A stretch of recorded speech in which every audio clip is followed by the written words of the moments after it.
Umaasa ang China na magkakaroon ng magandang resulta ang 3 araw na pagbisita ni President Rodrigo Duterte sa Japan, lalo na ang tungkol sa issue sa South China Sea. Mula sa Malacanang may report si Rosalie Cos live.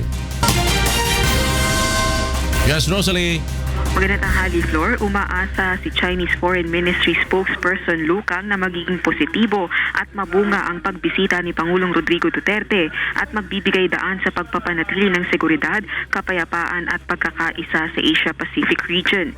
Dagdag pa nito, ngayong balik normal na ang ugnayan ng Pilipinas at China at isinusulong ang kooperasyon ng dalawang bansa matapos tumaas ang tensyon ng mga nakalipas na taon dahil sa maritime dispute. Mas maigi anya kung magiging tama rin ang sasabihin at gagawin ng ibang partido. Mamayang gabi ang nakatakdang expanded bilateral meeting ni na Pangulong Rodrigo Duterte at Japanese Prime Minister Shinzo Abe. Dito ay inaasahang kabilang sa tatalakayin ang defense cooperation ng dalawang bansa upang mapanatili ang seguridad at instability sa South China Sea. Nasa 3 araw na official visit si Pangulong Duterte sa Japan at haharapin din niya ang mga Japanese business leaders doon at mayroon ding state call visit bukas sa Japanese Emperor Akihito. Floor?